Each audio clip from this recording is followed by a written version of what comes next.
Hi, I'm Natalie, marketing director by day, mom of two amazing kids by, well, always. That's the job that never clocks out, right? My morning routine's down to a science now. Lunch is packed by 7:15, Emma and Liam at the breakfast table by 7:30. Mom, Liam took the last of the Cheerios again, Emma groaned, her 8-year-old sense of justice fully triggered. Did not! There's still some left. 6-year-old Liam tilted his bowl toward his sister as evidence. Those are crumbs, not cereal. I slid a banana toward Emma. Peace offering while I make toast? We're running late. The divorce from Derek had been surprisingly civil 2 years ago. We were the couple friends actually believed when we said we'd remain friends. No dramatic courtroom showdowns. No fighting over the coffee maker. We even managed to crack jokes at the mediation sessions. So, Saturday pickup is still 4 o'clock? Derek had texted just last week. Taking the kids to that new animated movie? Perfect. Emma has her art class until 3:30. Tell her to bring her swimsuit for Sunday. The joint custody arrangement wasn't perfect, but it worked. Monday through Thursday with me, Friday through Sunday with Derek. Holidays alternated. Decisions made together. The kids seemed okay as children of divorce can be. That was until yesterday's mail. Official-looking envelope. Legal papers. Derek was filing for full custody. I called him immediately. What the hell is this, Derek? Natalie, look, it's complicated, but things have changed. Changed how? We've been making this work for 2 years. Vanessa and I are getting serious. We're talking about buying a house. The kids need stability. Vanessa, the girlfriend of 8 months. The one who kept accidentally scheduling fun activities during my parenting time. The one who called herself their bonus mom on social media. They have stability. They have 2 homes with parents who communicate. My lawyer advised me not to discuss this further. We'll see you in court. My hands shook as I hung up. Court. As if our children were property to be awarded to the highest bidder. My friend Maya came over after the kids were asleep. She found me surrounded by the scattered papers on my kitchen table. He says I'm inconsistent with discipline and prioritize work over parenting. Where is he getting this? Maya scanned the documents. This sounds like Vanessa talking. Derek never complained about your work before. Emma mentioned last week that Vanessa asks a lot of questions about our home. What they eat, bedtimes if I ever have friends over. She's building a case, and Derek is letting her. I picked up a photo of the kids from the counter. I can't lose them, Maya. They're my whole world. You won't. We'll fight this. But as I lay awake that night, panic consumed me. Derek had family money, better lawyers. What if the judge believed him? What if weekends and holidays were all I'd have left with my babies? I couldn't breathe, couldn't lose them, wouldn't lose them. Something had to be done. The next morning, I called Sophia, my lawyer from the divorce. Her office smelled like coffee and expensive perfume. These allegations are serious, Natalie. He's claiming you're an unfit mother. I scanned the documents again. This is ridiculous. I've never missed a school conference or doctor's appointment. I work from home 2 days a week specifically to be with them. Sophia adjusted her glasses. According to this, you consistently prioritize your career over your children's well-being and create an unstable home environment. That's bull. I caught myself. That's completely false. This isn't Derek talking. This is Vanessa. Regardless of who's behind it, the court will investigate these claims. We need to document everything. Every pickup, every drop-off, every school event you attend. They're requesting full custody with me getting every other weekend. I'd barely see my kids grow up. Sophia leaned forward. Don't panic yet. Judges don't typically remove children from a functioning parent without substantial evidence. After leaving Sophia's office, I called Maya. I need wine. A lot of it. Maya was at my door an hour later with a bottle and takeout. What did the lawyer say? That I need to document everything. Derek's going to be looking for any mistake I make. What about work? Your Seattle presentation is next week? My stomach dropped. I can't cancel that. It's for our biggest client. Call your sister. Rachel owes you after you watched her kids during her divorce. Rachel arrived the next morning. I've got 2 weeks of vacation saved up. The kids will be fine. Thank you. I don't know what. Stop. He's not getting those kids. Not on my watch. The weekend came too quickly. Derek returned the kids Sunday night, 30 minutes late. Daddy and Vanessa took us for ice cream, Liam announced. Right before dinner? I asked, noticing their untouched lunchboxes. Derek shrugged. It's the weekend, Nat. Lighten up. After baths and bedtime stories, Emma seemed unusually quiet. Everything okay, sweetie? Vanessa said we might come live with her and Daddy forever soon. She said you're too busy for us. My blood boiled, but I kept my voice steady. That's not happening. I'm never too busy for you.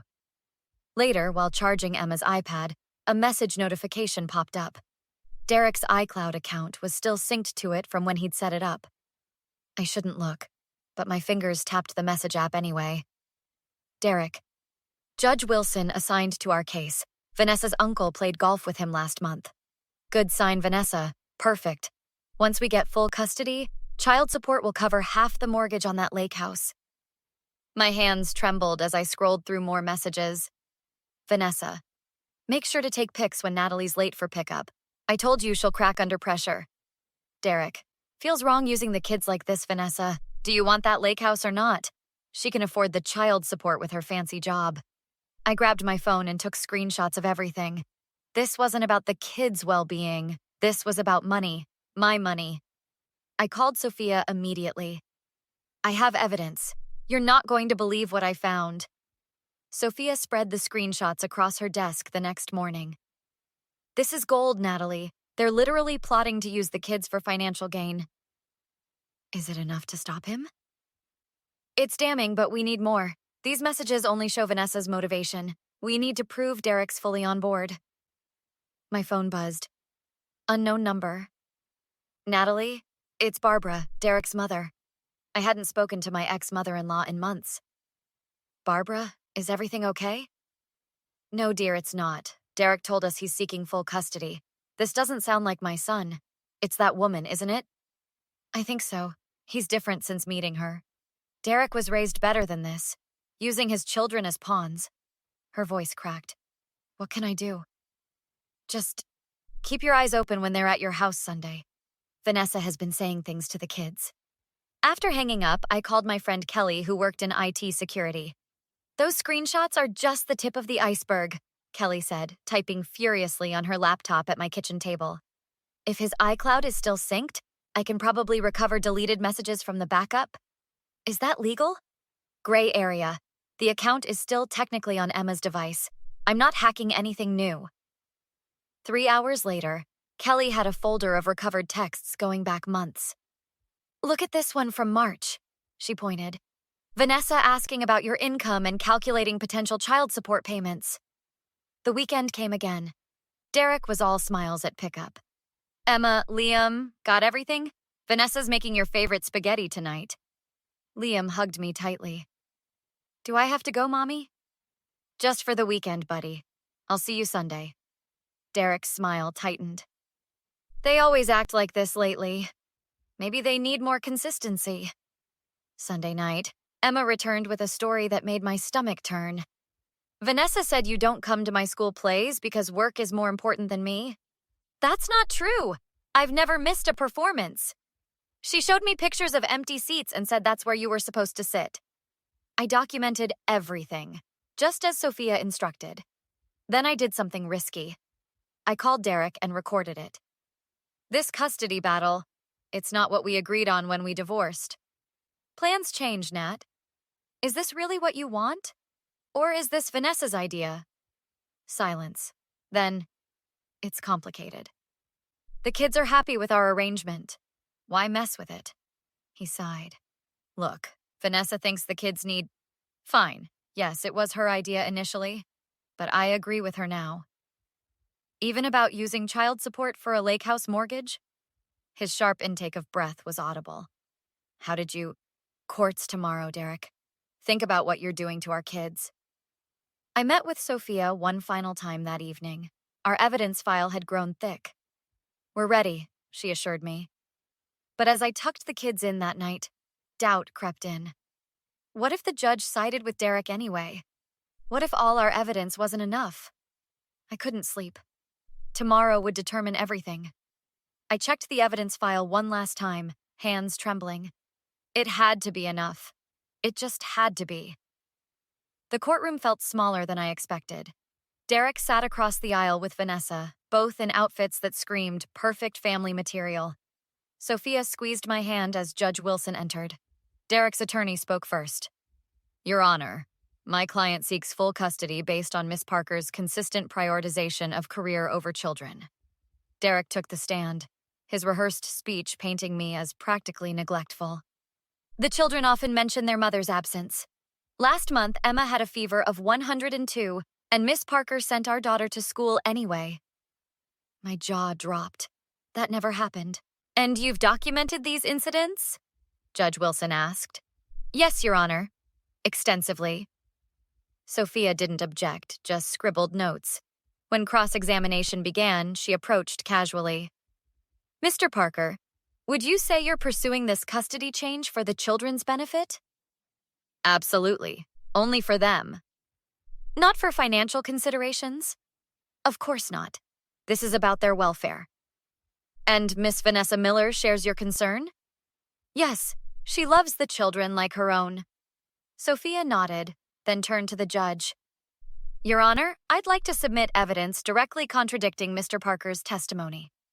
The file was placed before Judge Wilson, who frowned as she reviewed it. Mr. Parker, are you familiar with these text messages? Derek went pale. I don't recall those specific. Let me refresh your memory. Judge Wilson's voice cut through the courtroom as she read aloud. Once we get full custody, child support will cover half the mortgage on that lake house. Your response was, I know, but using the kids feels wrong. Vanessa shifted in her seat. And this one, the judge continued. Make sure to document when she's late for pickup. She'll crack under pressure. Derek stammered. That's taken out of context.